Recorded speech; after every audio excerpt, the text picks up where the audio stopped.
தங்கம் விலை நாளுக்கு நாள் புதிய உச்சத்தை தொடும் நிலையில் காஞ்சிபுரம் பட்டு சேலைகளின் விலை 50 விழுக்காடு வரை உயர்ந்துள்ளது. தங்கம் மற்றும் வெள்ளி ஜரிகை கோர்த்து செய்யப்படுவதால் புவிசார் குறியீடு பெற்றிருக்கும் காஞ்சிபுரம் பட்டு சேலைகளுக்கு கிராக்கி அதிகம். தமிழ்நாடு ஜரிகை ஆலையில் உற்பத்தியாகும் ஜரிகையில் 0.5 விழுக்காடு தங்கம், 40% வெள்ளி, 35% தாமிரம், 24% பட்டு இழை ஆகியவை சேர்க்கப்படும்.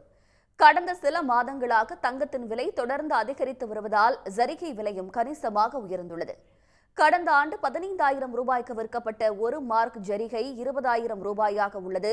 இதனால் 10,000 ரூபாய்க்கு விற்கப்பட்ட பட்டு சேலை 15,000 ரூபாயாக விலை அதிகரித்துள்ளது. விலை உயர்வு காரணமாக வாடிக்கையாளர்கள் பட்டு சேலைகள் வாங்க தயக்கம் காட்டி வருகின்றனர். இதனால் விலை வெகுவாக குறைந்துள்ளது. தேக்கம் அதிகரித்திருப்பதாகவும் நெசவாளர்கள் வேலை இழக்கும் அபாயம் ஏற்பட்டிருப்பதாகவும் வியாபாரிகள் தெரிவித்தனர். பியூர் ஜெரி சேலை அப்படி இன்க்ரீஸ் ஆகும் போது கஸ்டமரோட அக்செப்டன்ஸ் ரொம்பவே கம்மியாக தான் இருக்குது. இது நாள் போக்கில் என்னென்னா பியூர் ஜெரி சேலைன்றது ஒரு எக்ஸிபிஷனில் பார்க்குற நிலைமைக்கு போயிடுமான்ற ஒரு பயமாக தான் இருக்குது. அதுக்கு முன்னாடி காஞ்சிபுரத்தில் பியூர் ஜெரி சேலை தான் நிறையவே மேனுஃபேக்சர் பண்ணுவாங்க. பியூர் ஜெரி சேலையை தேடி தான் வாடிக்கையாளர்கள் பல மாநிலங்களிலிருந்து வருவாங்க. பியூர் ஜெரி சேலைக்காக ஃபேமஸானதான் காஞ்சிபுரம். ஆனால் இன்றைக்கி காஞ்சிபுரத்தில் இந்த ரேட்டு ஏறுனதுனால அதை வாங்கவும் பயமாக இருக்குது. ரெண்டாவது தயார் பண்ணும்போது இந்த விலைக்கு விற்க முடியுமான்ற ஒரு கேள்விக்குறியிலையும் தள்ளப்படுறோம். பிரதானமாக கைத்தறி தேவையானது தங்கம், வெள்ளி, அது உண்டான கச்சா பட்டு. இன்றைக்கி பட்டு எடுத்திங்கன்னா கூட 5 ரூபாயிலேருந்து 6 ரூபா தாண்டி போகிறீங்க. விலையேற்றம் அதிகமாக இருக்குது. ஒரு வகையில் இது எங்களுக்கு ஒரு பாதிப்பு.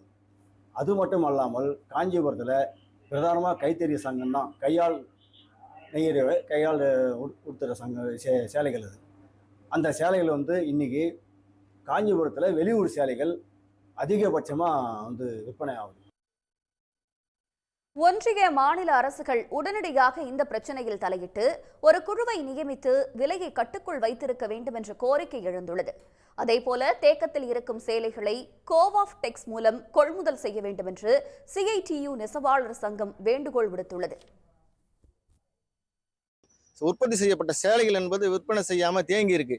உடனடியாக அரசாங்கம், மத்திய அரசும் மாநில அரசாங்கமும் இந்த விலைகளை கட்டுக்குள்ள கொண்டு வர்றதுக்கு ஒரு குழுவை போட்டு அந்த விலைகளை கட்டுக்குள்ள வச்சிருக்கணும். ரெண்டாவது, தேங்கி இருக்கக்கூடிய சேலைகளை அரசாங்கம் உடனடியாக கோஆப்டெக்ஸ் மூலமா கொள்முதல் பண்ணணும். ரெண்டாவது, சேலைகளுக்கு மாநில அரசாங்கம் ரிப்பேட்டா பார்த்தீங்கன்னு சொன்னா நீண்ட காலமா 200 ரூபா தான் கொடுக்குறாங்க. ஆனா நாங்கள் நீண்ட நாள் கோரிக்கை என்னன்னு சொன்னா ஒரு சேலைக்கு 10% ரிப்பேட் கொடுக்கணும்.